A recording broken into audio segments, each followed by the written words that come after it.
Madame, Monsieur, bonjour et soyez les bienvenus. En Côte d'Ivoire, 3 nouveaux cas de coronavirus enregistrés le 13 mars dernier, portant le nombre de malades dans le pays à 4. Il s'agit de patients de nationalité ivoirienne, dont 2 sont de sexe masculin, âgés respectivement de 33 ans et 49 ans, et le 3e malade de sexe féminin, âgé de 56 ans. À noter que tous les malades ont été pris en charge par le centre hospitalier universitaire de Trècheville. Leur état de santé est satisfaisant et ne suscite aucune inquiétude. Le ministère de la Santé et de l'Hygiène publique réitère son appel au calme et à l'application des mesures de prévention en vigueur.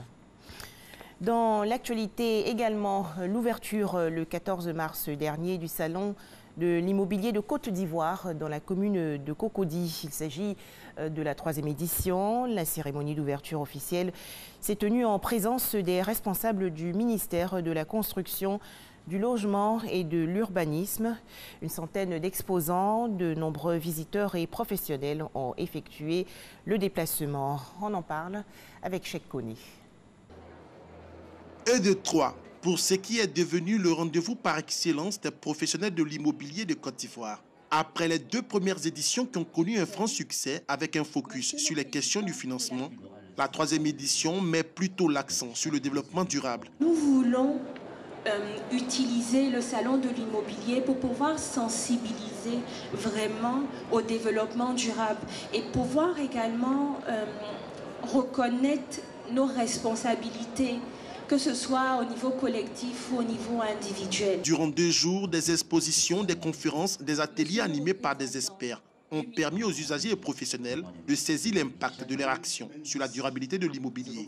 Le représentant du ministre de la Construction, du Logement et de l'Urbanisme a salué l'initiative qui revêt pour lui un enjeu important pour le secteur de l'immobilier en Côte d'Ivoire. Si nous voulons relever le défi de la production des logements sociaux pour nos compatriotes, il faut nécessairement que la réflexion passe par là également. Ce salon est l'occasion de rencontres pour des experts également, pour réfléchir sur toute la problématique de l'immobilier de façon générale, mais du logement social, qui est la préoccupation du gouvernement de son Excellence, M. Amadou Gon Coulibaly aujourd'hui. Ce salon est d'autant plus intéressant que c'est aussi l'occasion pour les exposants de nous montrer les nouveaux matériaux de construction. La problématique des matériaux est tout aussi importante parce que si vous voulez réaliser autant de logements en masse, il faut industrialiser la production. Des industriels, des promoteurs immobiliers, la société civile, le secteur bancaire et financier, tous ont partagé leur savoir-faire et leur expérience. La 2e édition du Salon de l'immobilier de Côte d'Ivoire, organisée en 2019, a enregistré 14 000 visiteurs. Les organisateurs entendent doubler ce chiffre pour la présente édition. Dans le journal de 13 h, nous allons aussi parler de la toute première réunion de l'année 2020 du comité interparlementaire de l'Union économique et monétaire ouest-africaine, l'UEMOA. Les travaux se sont déroulés du 10 au 13 mars dernier dans la commune de Marcory. Objectif, faire le bilan de l'année écoulée et faire ressortir les perspectives pour les prochaines activités du Parlement. L'actualité hors de chez nous, une explosion a fait au moins 15 morts et des dizaines de blessés dans un quartier fortement peuplé de Lagos, la capitale économique du Nigeria.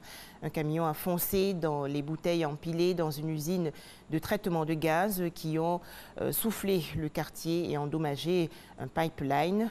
Plusieurs dégâts importants.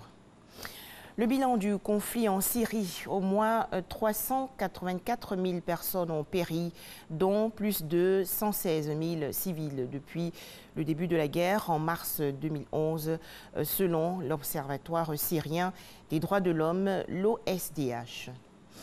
Enfin, en Israël, le président Rivlin a déclaré hier qu'il a décidé de confier au chef de l'opposition Benny Gantz la mission de former un nouveau gouvernement à la suite d'une élection nationale peu concluante en début de mois.